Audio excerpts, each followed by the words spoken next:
Good morning students. आज के इस लेक्चर में आपका हार्दिक स्वागत है। आशा करती हूँ कि आप सभी घर पर होंगे एवं सुरक्षित होंगे। पिछले लेक्चर में हमने प्लेटो के न्याय सिद्धांत पर विचार किया था और साथ ही हमने ये देखा कि किस प्रकार प्लेटो तत्कालीन समय में प्रचलित न्याय की विभिन्न त्रुटिपूर्ण सिद्धांतों या अवधारणाओं का खंडन करते हुए अपने न्याय सिद्धांत का प्रतिपादन करता है। प्लेटो न्याय के दो रूप अर्थात सामाजिक रूप एवं व्यक्तिगत रूप की विवेचना करता है। आज के इस लेक्चर में हम न्याय सिद्धांत की विभिन्न विशेषताओं एवं न्याय सिद्धांत के समालोचनात्मक अध्ययन पर विचार करेंगे। तो आइए बढ़ते हैं हम वीडियो लेक्चर में आगे की ओर।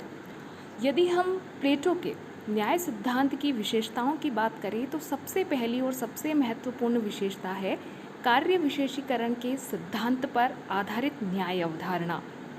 कार्य विशेषीकरण का अभिप्राय है किसी व्यक्ति को वही कार्य सौंपना जिस कार्य को करने में वह दक्ष है। यदि आप कार्य विशेषीकरण के सिद्धांत को प्लेटो के न्याय सिद्धांत के संदर्भ में समझना चाहें तो हम यह कह सकते हैं कि प्लेटो आत्मा के जो 3 गुण बताता है और उसके आधार पर विभिन्न गुणों के आधार पर वो जिन वर्गों का या जिन कार्यों का निर्धारण उन गुण पर आधारित करता है, प्रत्येक वर्ग द्वारा वही कार्य किए जाने चाहिए और यही कार्य विशेषीकरण का सिद्धांत भी है। अर्थात आत्मा के 3 गुण विवेक, साहस एवं तृष्णा के आधार पर प्लेटो 3 वर्गों का निर्धारण करता है। पहला दार्शनिक वर्ग, दूसरा सैनिक वर्ग और तीसरा उत्पादक वर्ग। ऐसे में विभिन्न वर्गों को अपनी आत्मा के गुण के आधार पर ही कार्य करना चाहिए। यही कार्यात्मक विशेषीकरण का सिद्धांत है। प्लेटो के न्याय सिद्धांत की दूसरी विशेषता जो है वो हम ले सकते हैं अहस्तक्षेप का सिद्धांत, अर्थात किसी अन्य के कार्य में हस्तक्षेप न करना।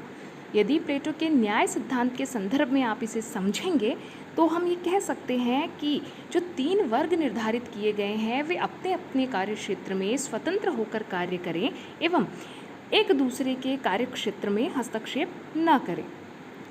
प्लेटो का न्याय सिद्धांत आत्म संयम का सिद्धांत भी है, क्योंकि इसके अंतर्गत तीनों वर्गों से यह आशा की जाती है कि वे अपने कार्य क्षेत्र में कार्य करेंगे एवं एक दूसरे के कार्य क्षेत्र में किसी भी प्रकार का हस्तक्षेप नहीं करेंगे। इसके अतिरिक्त इससे पूर्व भी हम पढ़ चुके हैं कि प्लेटो का जो न्याय सिद्धांत है वह कोई बाह्य वस्तु नहीं है वरन एक आंतरिक गुण है। अतः प्लेटो की न्याय संबंधी जो अवधारणा है वह वैधानिक न होकर नैतिक है एवं सर्वव्यापी है, जो कहीं ना कहीं अधिकारों की तुलना कर्तव्यों पर अधिक जोर देती है।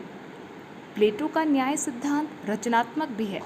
रचनात्मक किस रूप में, आइए हम इसको समझते हैं। सबसे पहली चीज़, प्लेटो अपने विभिन्न सिद्धांतों, चाहे वो न्याय सिद्धांत हो या साम्यवादी व्यवस्था हो या शिक्षा सिद्धांत हो या चाहे दार्शनिक राजा का सिद्धांत हो, इन सभी सिद्धांतों का प्रतिपादन अपने एक लक्ष्य की पूर्ति अर्थात आदर्श राज्य के निर्माण के लिए करता है। अतः ये विभिन्न सिद्धांत आदर्श राज्य की प्राप्ति हेतु कहीं ना कहीं साधन के रूप में कार्य करते हैं। इस संबंध में हम कह सकते हैं कि न्याय का विवेचन करने में प्लेटो के राजनीतिक दर्शन के समस्त तत्व निहित हैं।